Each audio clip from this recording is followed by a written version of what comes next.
Live from our studios at number 5, Ola Hansen Lane at Tesano here in Accra. This is the ChannelOne Newsroom here on ChannelOne TV. I'm Charles Ozukumi.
Thank you for your time here on the ChannelOne Newsroom. Let's begin the bulletin from the presidency, where President John Dramani Mahama says his administration will not engage in excessive celebration over Ghana's completion of the IMF program. He insists the country's economic recovery remains fragile and requires sustained discipline and reforms to secure long-term stability and growth. ChannelOne News' presidential correspondent Kasoa reports.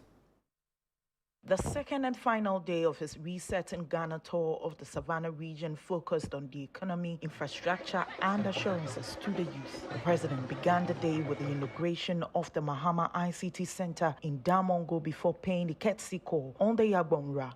He later engaged residents during a citizen engagement held at the Nderu Ajakpat Senior High School Assembly. Addressing residents during the engagement, the president cautioned that Ghana's economy remains a work in progress despite progress made under the International Monetary Fund program. We have also come to the end of the IMF program. We inherited the IMF program from the previous government. At the time we took over from the previous government, all the agreed performance indicators were out of track. It meant that the program was in danger of derailment. And so in the first quarter, after we took over, we had to take some stringent action to bring the program back into alignment and bring it back on track. But we're not going to have a kinky party because we believe that it is still work in progress. Unlike others who left the IMF and held wachi and kinky parties, happy to be free from the IMF, we are not doing that because we know that our economy still needs a lot of work to be done. He also says government's plans for the establishment of the proposed Women's Development Bank are succeeding. Last question was about the Women's Development Bank. I can assure you, my sister, that work is progressing very fast. Indeed, at the next cabinet meeting, the Vice President is supposed to table the resolution on the Women's Development Bank. She's giving a cabinet report on the Women's Development Bank. The thing is, for financial institutions, you don't just get up and set up a financial institution. You have to go through a process, and that process is supervised by the Bank of Ghana to make sure that you set it up properly. But as you are aware, the Minister of Finance already gave 450 million cedis. That money is sitting there in the account, waiting for the bank to start so that the 450 million can become the capital of the bank. Meanwhile, the Minister of Energy and Green Transition, John Jinapor, says Ghana's petroleum production is expected to rebound. In the petroleum sector, for 5 consecutive years, petroleum production has been declining. Let me assure the people of Ghana, under President Mahama, this year, petroleum production is not going to decline. It's not just going to plateau. It's going to pick up and start rising again so that we get more petroleum resources and get money for you people. Ladies and gentlemen, the energy sector is a difficult sector. But I can assure you that under President Mahama, we are turning the energy sector around. We are making it more resilient. And if you check the records from 2024 and check the records for 2025, the records will bear me out that the sector is seeing an uptick. We've signed an MOU with ENI. They are going to spend $1.5 billion in the oil sector. As if that is not enough, we've signed another MOU with the Jubilee partners. They are going to spend $2 billion in the oil sector, which will create jobs for you people so that when you leave school, you can get employment. On security recruitment, the Interior Minister disclosed that results of the medical examinations for applicants will soon be released. I know my speech will be incomplete if I don't speak about the current recruitment exercise that is going on. Your Excellency, I can assure the general Ghanaians that next week, the results of the medicals that has been conducted will be released. And graciously, His Excellency intervened with the Minister of Finance to double the intake that we are going to take.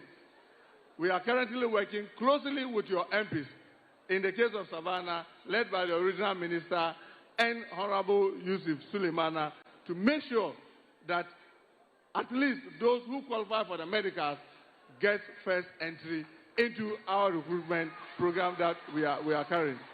We want to assure you that nobody will be left behind. On security, he said the measures are being put in place to avert the consistent highway robbery attacks. Today, under the watch of His Excellency John Dramani Mahama, we've acquired armored buses.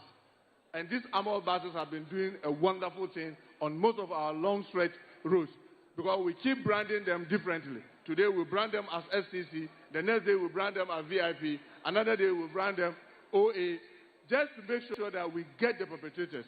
And I can assure you the IGP and his team are doing excellently. We've been getting a lot of the highway armed robbers, and very soon we want to believe our highways will be much, much safer than they were before the coming of His Excellency. A key issue addressed by the Minister for Youth and Development was centered on data pricing in Ghana and says efforts are being made to reduce cost.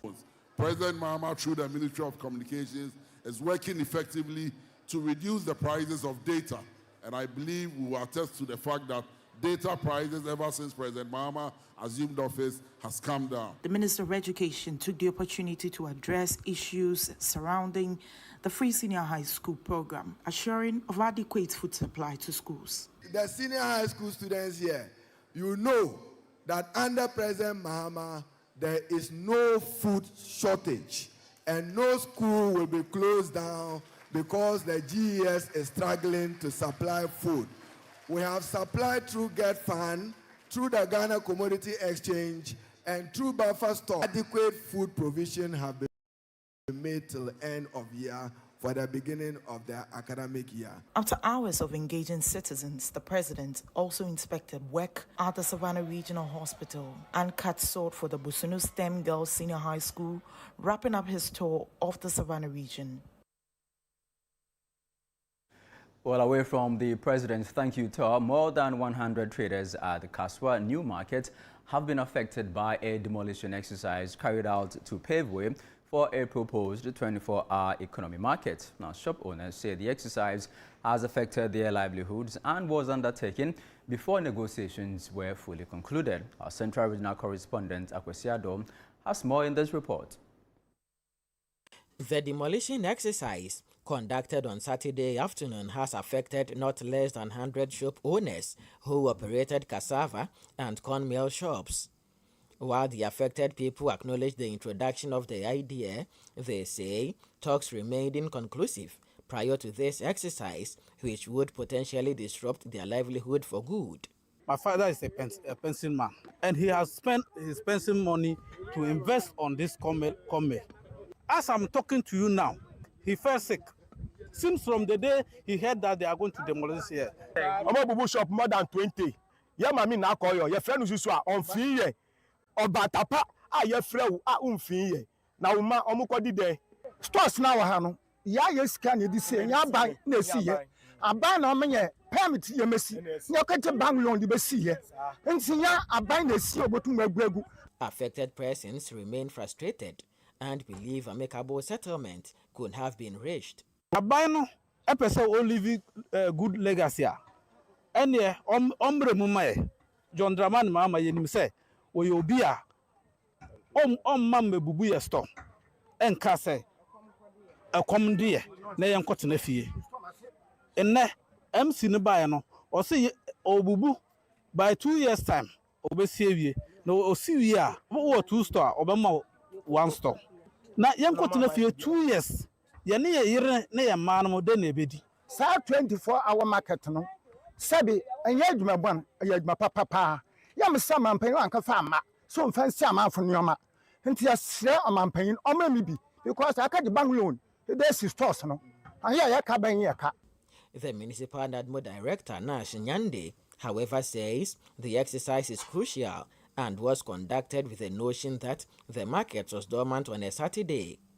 He says it is an exercise aimed at ensuring that the desire of government to establish 24-hour economy market centers across the country is fulfilled. We have engaged every stakeholder, obi a our shop for several times in the abemitium, our market, yeni komo, tina momati asese, wo MOU be a cover o shop be na say project be a waye be a wa hase no Fabra assembly ho na mpenifon hwe na se be kan so a on be hwe kwan be fa so on be compensate you.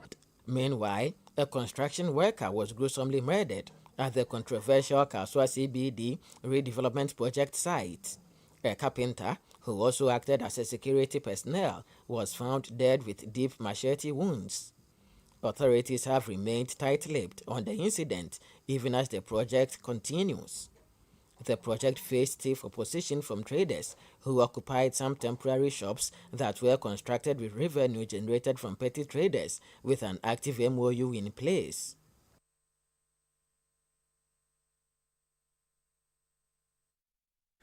More news. The Ghana Meteorological Agency is forecasting more rainfall in the coming days following Friday's heavy downpour that caused flooding and severe traffic disruptions across parts of Accra. Well, several roads were inundated, leaving commuters stranded and disrupting movement in many communities.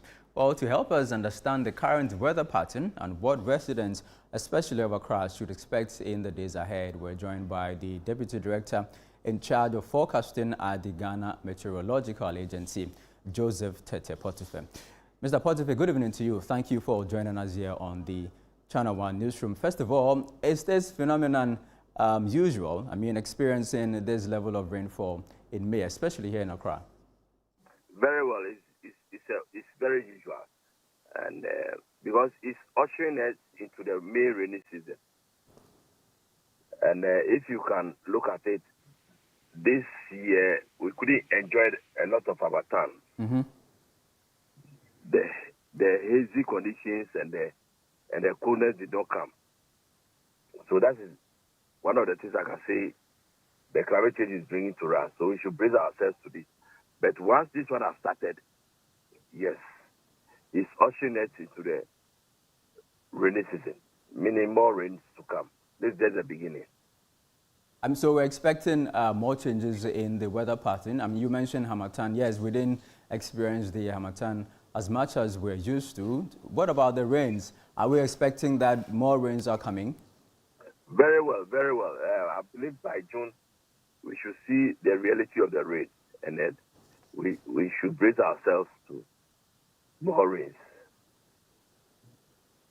Well, I mean, for those of us living in low-lying areas, in flood-prone areas, what would be your advice to us? Oh, my advice is everybody knows where he lives. Mm-hmm. And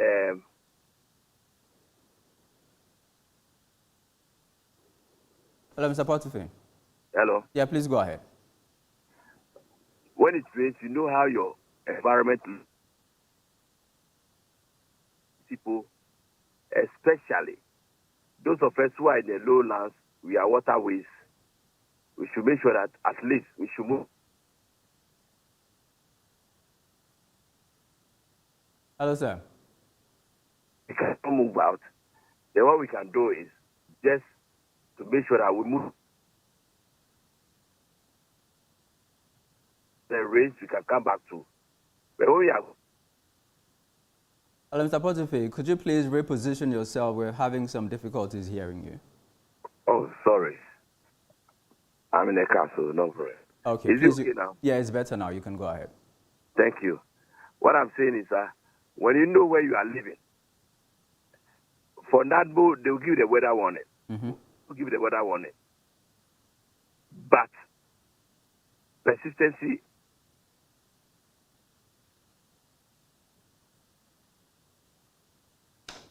Well, we're having difficulties hearing Mr. Potiphar. He is Deputy Director in charge of forecasting at the Ghana Meteorological Agency. He was helping us understand the changes in the weather patterns. Well, he's already warned that we should expect heavier rainfall as the days go by. We're trying to re-establish contact with him. If we get him back on the line, we'll revisit that story. But before that, President of Group Indum, Dr. Papakwasi Indum, has announced that the first branch of GN Savings and Loans to be reopened following the restoration of its operating license will be located in Elmina. The announcement comes days after the Court of Appeal ordered the restoration of GN Savings and Loans license, overturning an earlier High Court ruling that upheld the revocation of the company's license during Ghana's banking cleanup exercise.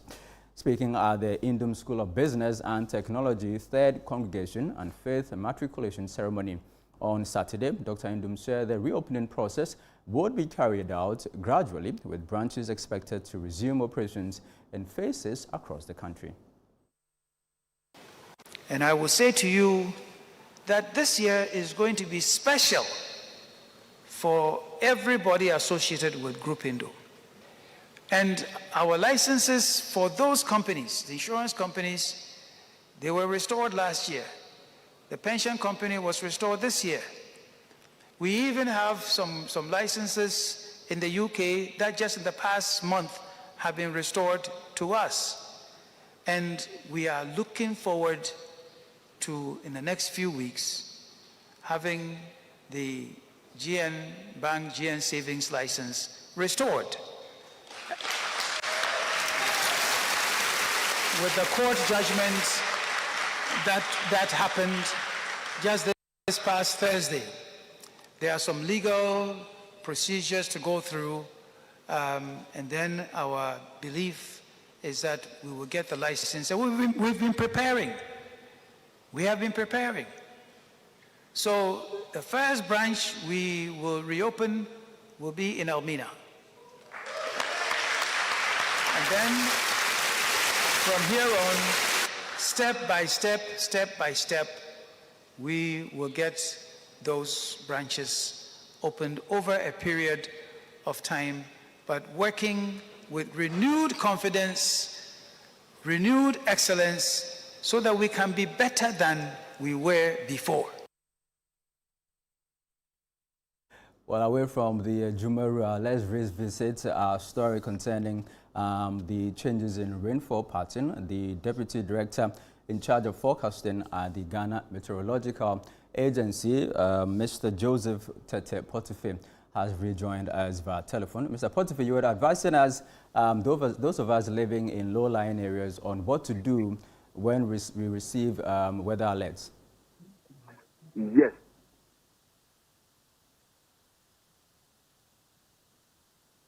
So when we get a weather alert, we should check licensed property to move our tents Okay. That are in a home that can be destroyed by the flood. On top of things, a table, a fridge. Then also make sure that because there are places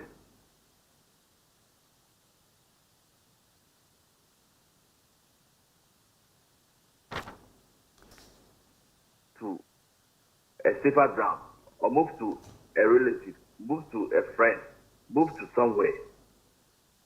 Okay, sir. Our place. What is we?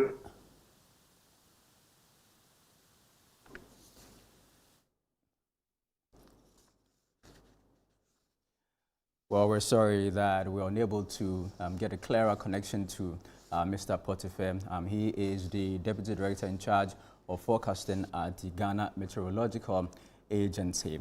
But let's move on away from the meteo and rainfall. The Deputy Education Minister, Clement Apak, is calling on Africans to promote unity and peaceful coexistence amid concerns over xenophobic attacks in South Africa. Well, he says the continent must focus on development and shared progress rather than division and violence. ChannelOne News' Isaac Ofe has more in the following report, read by Daniel Sakite.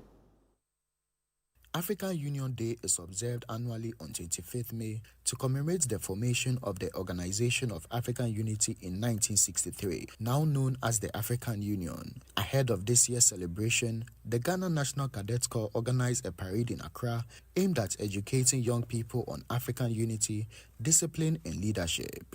Cadet contingents from Our Lady of Mercy Senior High School and Presbyterian Secondary School participated in the event.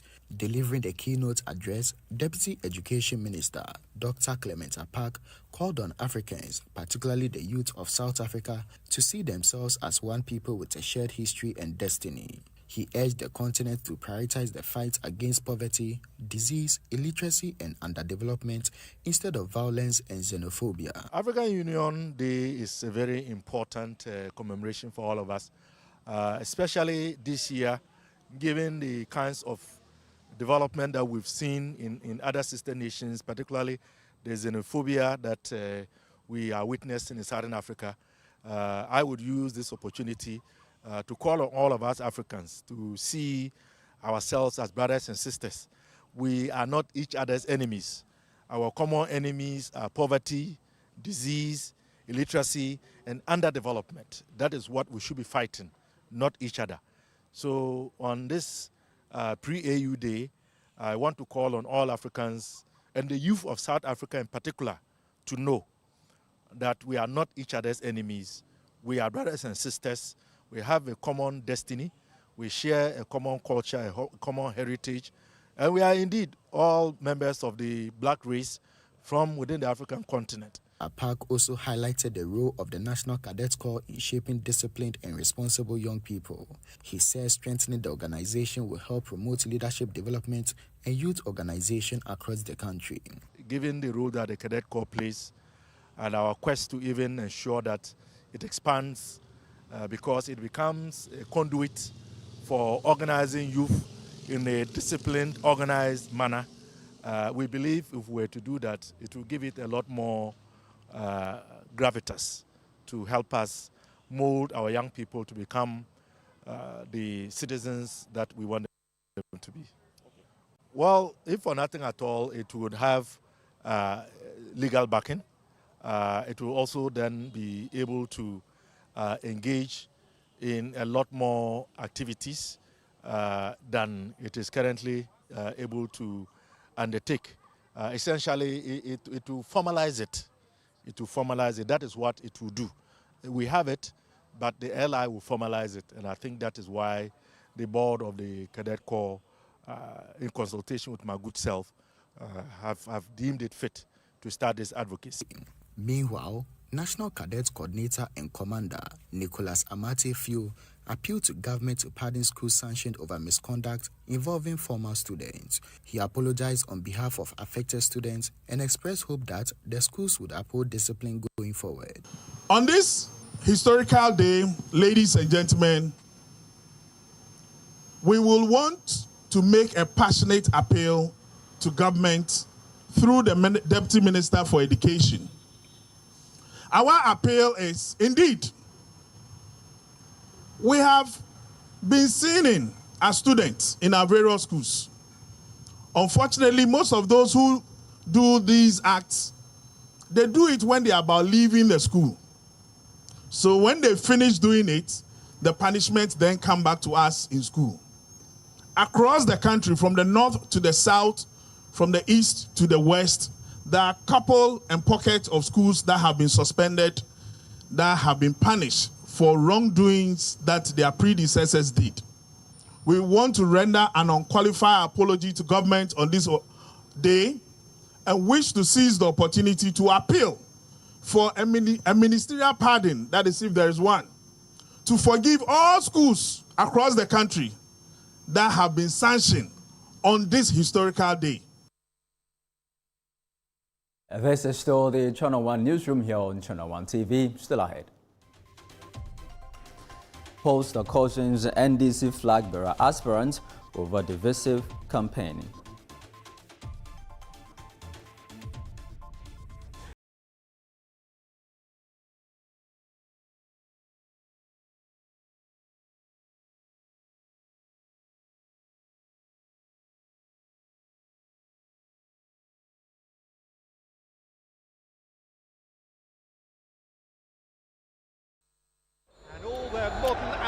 Pace. There is no margin for error. So much here is familiar. Over 1,900 games brought us here. There is not a sporting heat quite like this. But history doesn't care about the journey. The Premier League is the best league in the world. La Liga is far and beyond the biggest winner. It only remembers how it ends. You bought it. There's no other word. You bought it. 8 titles. 1 month of mayhem to decide them all. Outstanding from Patrick Dorgan. Stay connected and watch GoTV to catch the football season finale this May. It's on.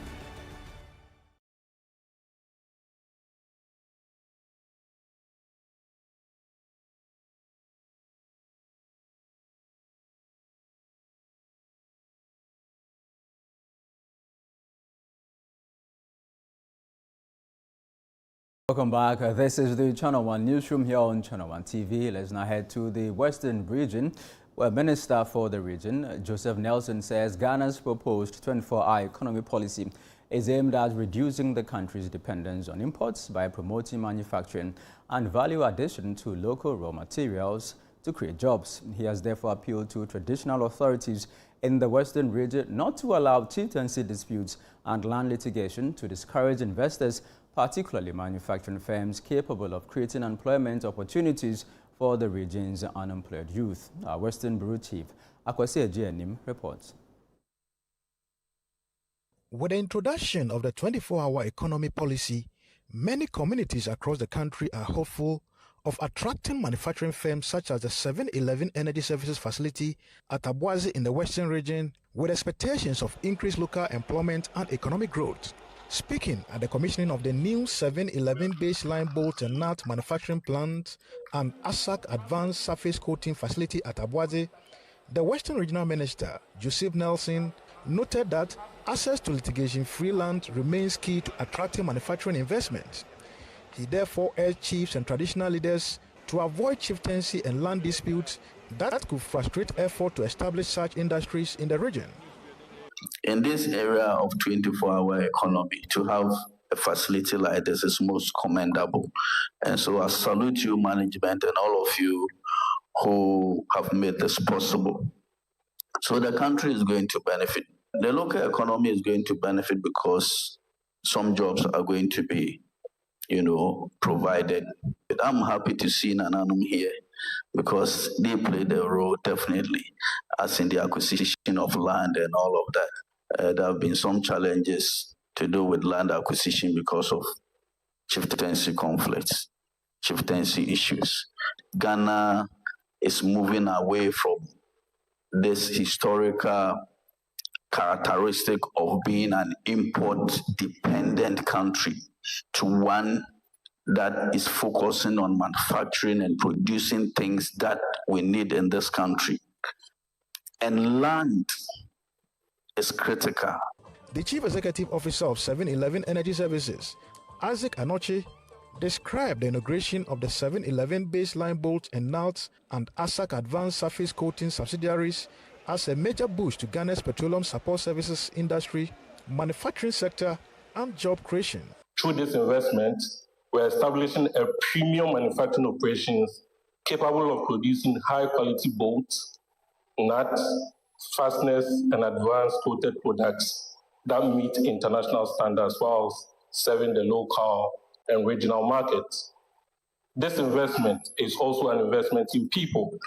This facility will create employment opportunities for engineers, technicians, machine operators, quality control specialists, logistics personnel, administrative staff, and young professionals eager to build careers in manufacturing and industrial technology. The contract and administration manager at the Petroleum Commission, Priscilla Antribo-Siakun, commended the growth of 7-Eleven Energy Services as an indigenous Ghanaian petroleum service provider, stressing that supporting local companies would bring significant benefits to the country. When the oil and gas industry started, most of the indigenous Ghanaian companies were in the low-hanging fruit. Over the years, through various interventions by the Commission, these companies have built capacity and they are moving into what we call the mid-technical services. To be able to retain value in country, we need to support our own. We need to support indigenous Ghanaian companies. For the Petroleum Commission, this edifice put up by 7-Eleven and its partners to manufacture both and nuts to serve the petroleum and the extractive industry shows the coming of age of Ghanaian support service providers to the petroleum sector. For ChannelOne TV News, I'm Akosua Jenim, Ahanta West.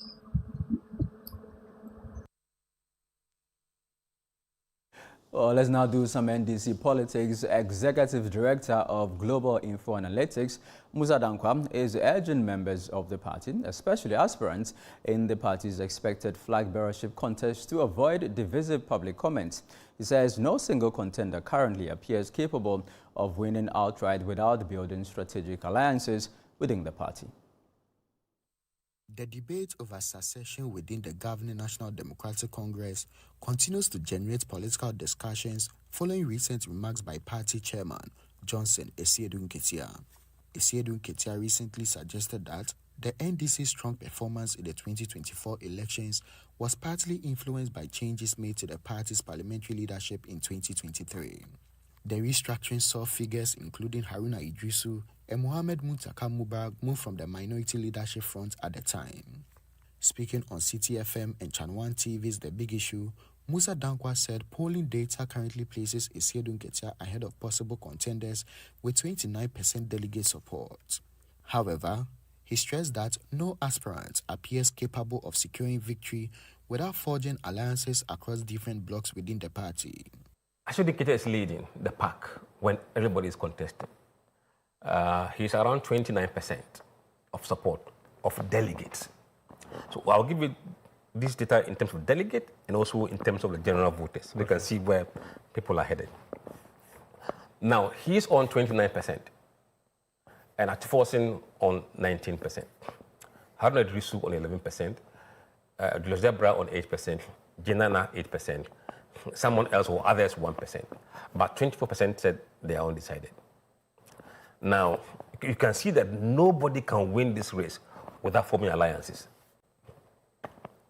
because of where the race stands. Mm-hmm. Nobody is above one-third when everybody is involved. He also cautioned potential contenders against comments or actions that could alienate supporters of rival camps, warning that internal divisions could weaken party unity ahead of the race.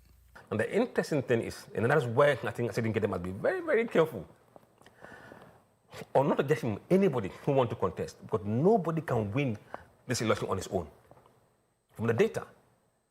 Now, if you take Haruna Idrisu against Esiedun Ketia head-to-head, you want to see the behavior of Jenana supporters, delegate, the behavior of Atiforsin's delegate, the behavior of Julius Debra's delegate. when they're no longer in the race. And this is where your utterances and action towards each of these guys is very important. But I have said that you can't win without alliances. You shouldn't be hostile. You shouldn't be hostile. Or be seen to be hostile. So in that case, you can see that, look, 41% of Jinana's delegate will go to Asedin Kitia. 29% will go to Haruna Idrisu. And 30% say they are undecided. So up for grab. Okay. When you go to Forcings people, 34% said they will vote for Asedin Kitia, or 33 Asedin Kitia, but 34 for Haruna. And around 33% said they are undecided. So these two people, if they happen to be the people who are going to contest head-to-head, you must know how you treat the other guy. Head of Legal for the United Party, Andrew Appiah Dankwa, meanwhile rejected suggestions that the NDC's electoral success was primarily due to parliamentary leadership changes. All I'm doing is just to advise them that where we are, their focus should be on fulfilling the reset agenda they themselves set, as against the what's called their internal party. At the end, ultimately, election 2028 will be won on the performance, on the back of the performance of His Excellency John Mahama, not necessarily on what the opposition always think are strategic decisions. There's no strategy. And that's why I deliberately said that the change from Haruna Idrisu to what's called the current finance minister was not the reason why they won the 2024 election. They won because of the unprecedented, terrible governance Nana Addo gave Ghana. A member of the MPP communications team, Gordon Asaribediakun, also linked the current discussions within the NDC to what is described as governance shortcomings under President Mahama. President Mahama has been in government before 4 years. He went home terribly. He lost election. His second coming, for me, is going to be redemption time for him. So I don't foresee how the president was going to be that quickly turned into a lame duck. Unfortunately, 16 months into his own administration, he has become lame duck to the extent that he cannot voice out, he cannot rein them in. That his executive secretary has to write open letter cautioning people and virtually pampering them that please let us stay focused. What kind of government is this? Asedin Ketia has not done them any good. The earlier he stopped whatever he's doing, the better for the party. But acting Deputy Chief Executive Officer of the Gaming Commission, Lamti Apanga, defended the comments by the NDC chairman, insisting that they were intended to explain the reason behind the earlier leadership restructuring.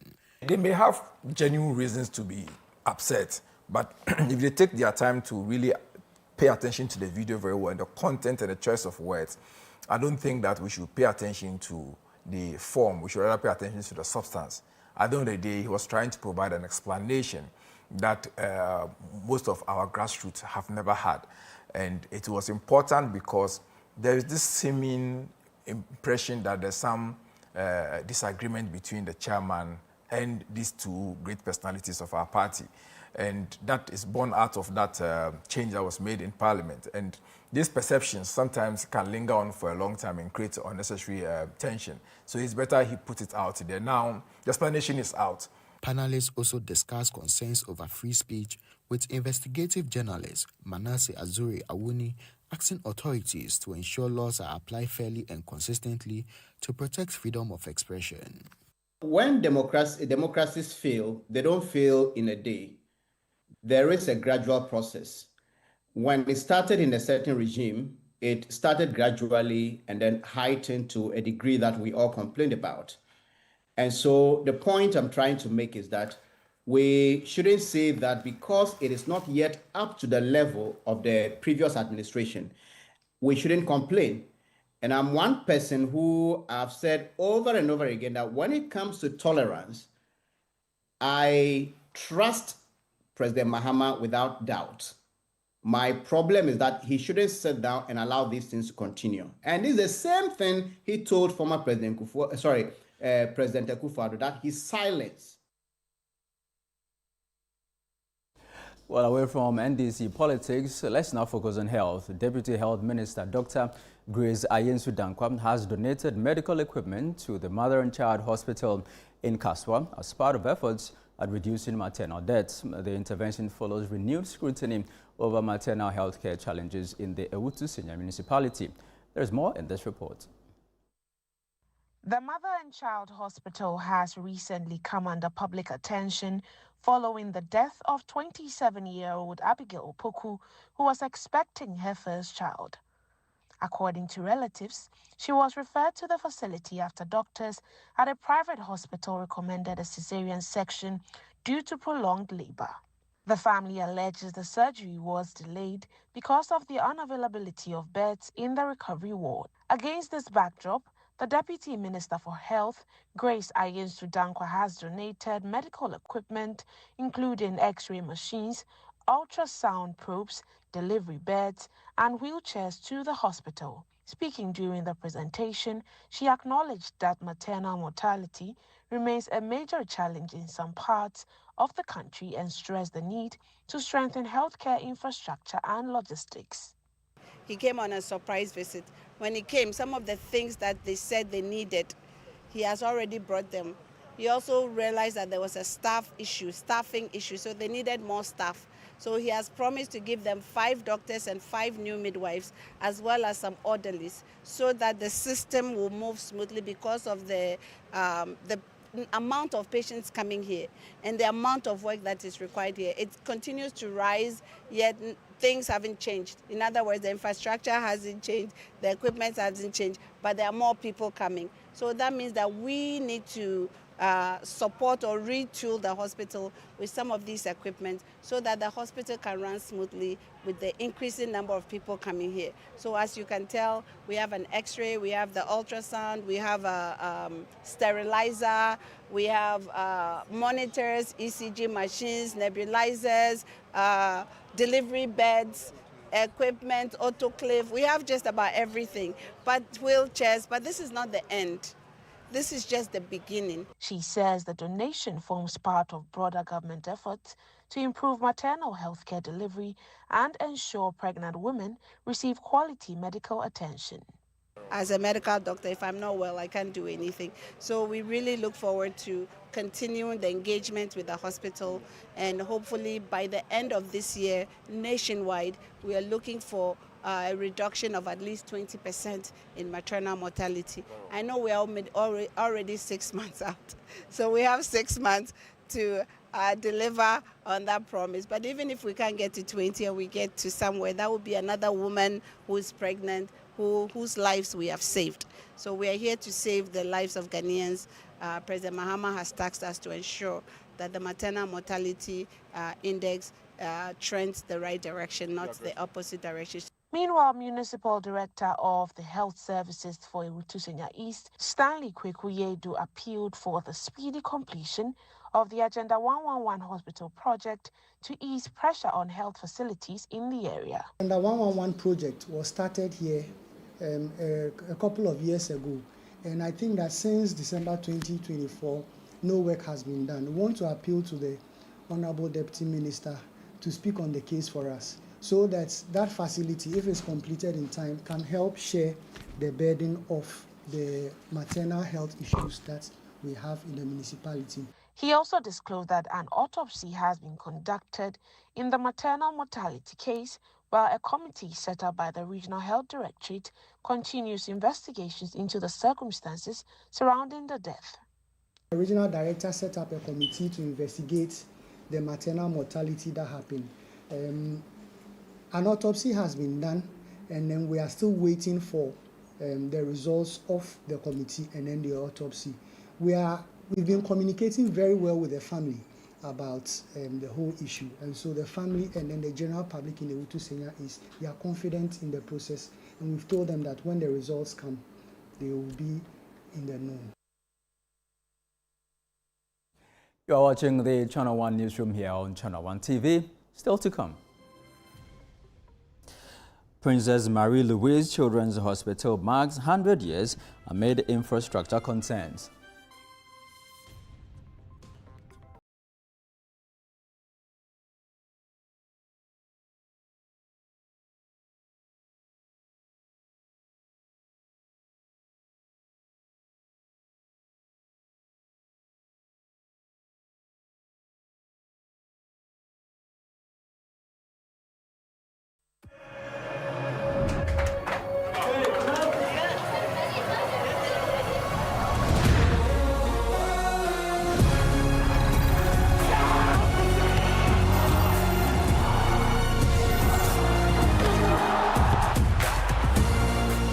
June to 19 July, everything can wait. The FIFA World Cup 2026. Catch all 104 matches from as little as 98 Ghana cedis live on SuperSport, only on GoTV. The best part of going home is family. Sit up! Hey, mommy, my wife is cooking something delicious.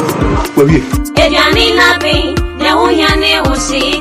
Lizzie Shito, hot pepper sauce, spicy. Bona yete, Lizzie, oh Lizzie. Lizzie Shito, Lizzie Shito, the Shito is Shito. Lizzie Shito, over Lizzie Shito.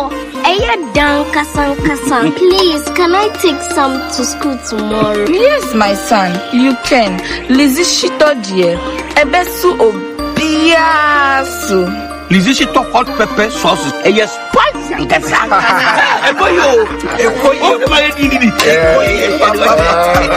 Lizzie Shito hot pepper sauce. Yes, spicy. For bulk purchase, kindly contact 050-168-3344 or 050-155-0998. This advert is FDA approved.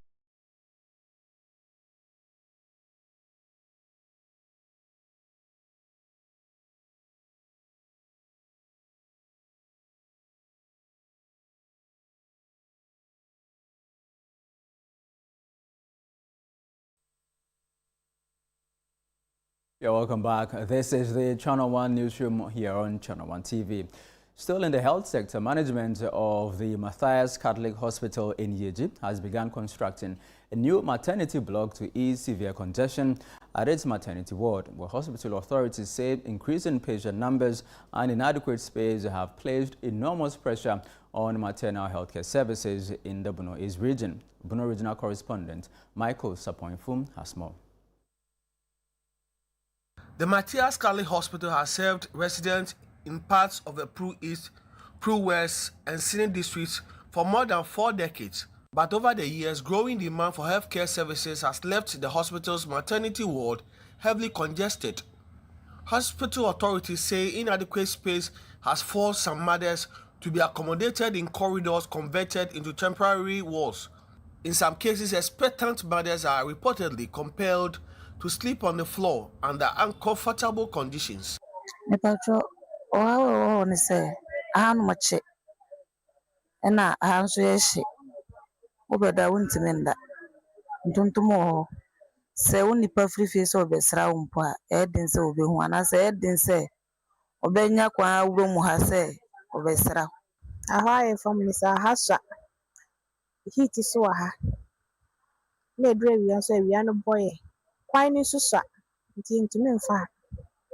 Miba ena abewo ena miwaha o how de bibri eshowaha ena bibi omodampo no ehosa ene entontom ewaha. Management says the increasing pressure on the facility has made expansion unavoidable.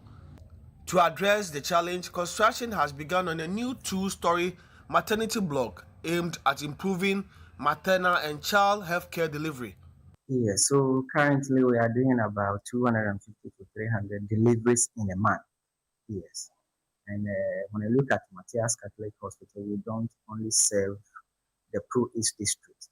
We also serve other nearby districts, Atebubu and then Semi East. And then part of Savannah region seek help from here. So we are doing about 300 every month.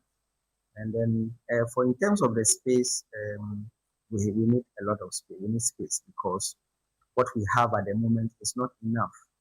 And we even have to improve us. When you look at our current maternity ward, we have even converted the veranda into a ward, meaning there is some pressure on us in terms of accommodation for our expectant mothers. Hospital authorities are, however, appealing to individuals, organizations, and philanthropists for additional support to ensure the project is completed on schedule.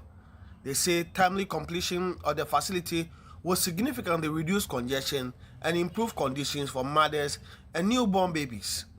Okay, so currently we are putting up a new structure, and we are looking at having an ultra-modern structure that will meet modern healthcare delivery so that we can provide better healthcare for our pregnant women. And then there will be some form of comfort as well.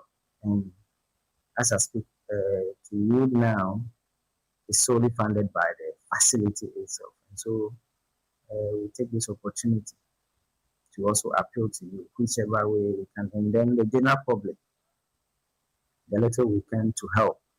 Yes, NGOs, corporate bodies, and any individuals who can help us.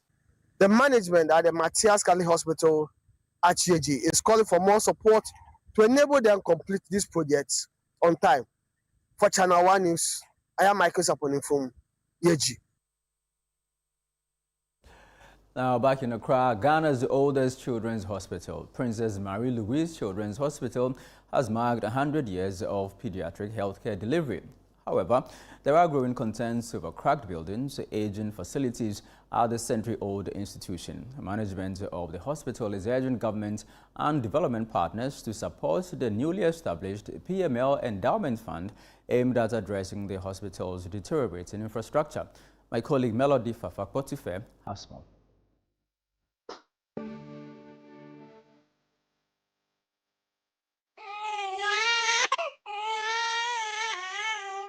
Like any human being, after so many years of living, you might have joint pain here, you may be weak here, and that's what is happening to our building.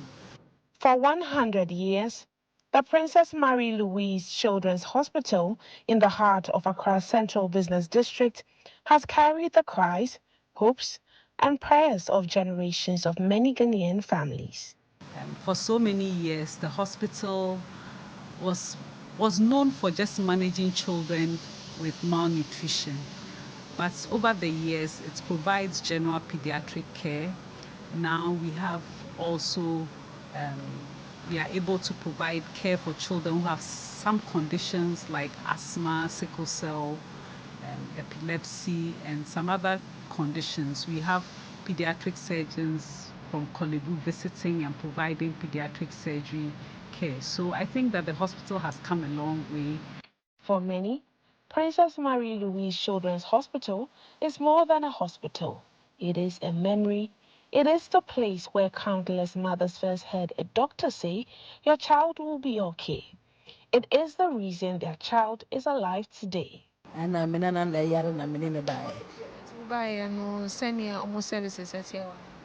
oh, fine. Me buy and fair me fee polyclinic work, Mamprovi. To buy almost gelatin no Giacorano, in fact. Almost share me fine. Doctors listen now, no more no home. Got me in said 12 something. The story of PML began more than a century ago. In 1915, alarming rates of infant and maternal deaths in the Gold Coast forced authorities to act. A vision was born, a hospital dedicated entirely to children.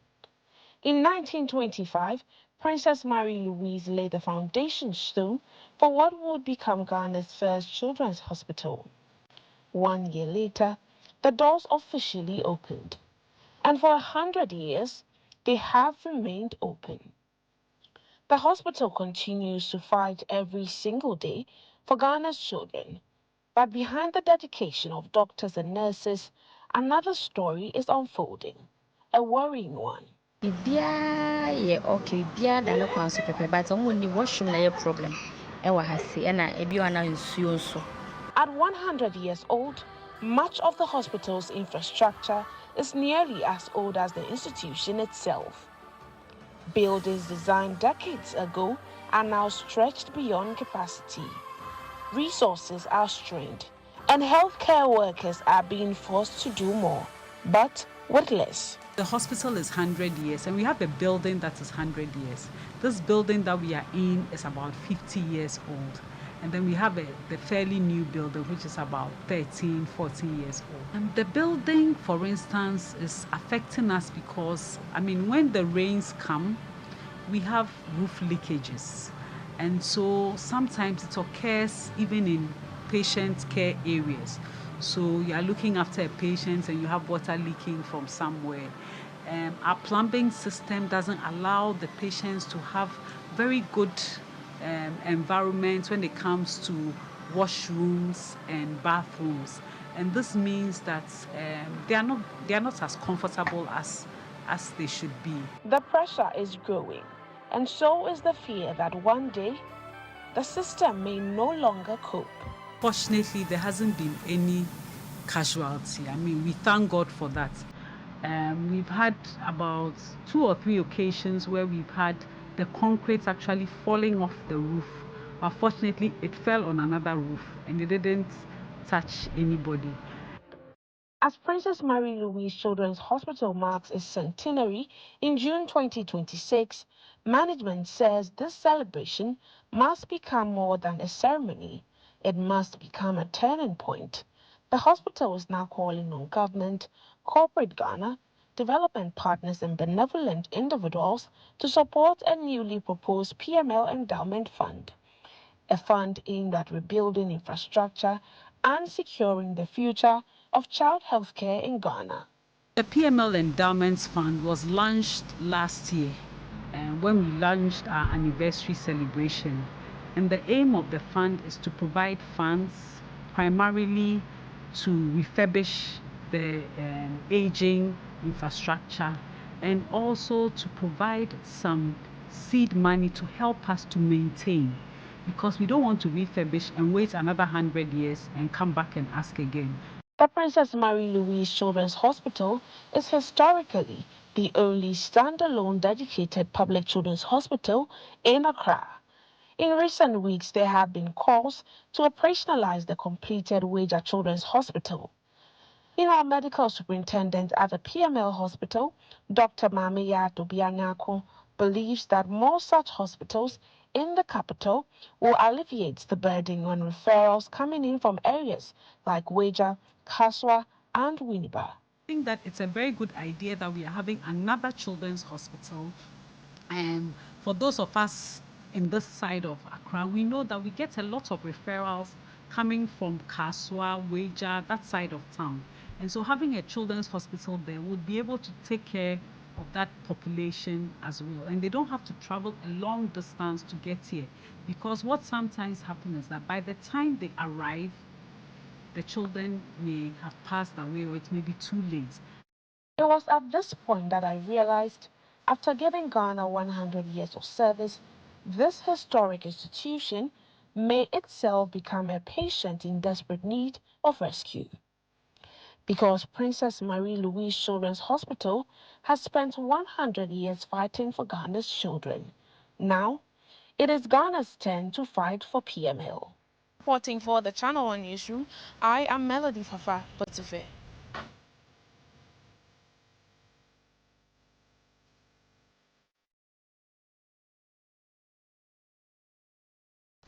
Well, that'll be all for today's bulletin from the ChannelOne Newsroom here on ChannelOne TV.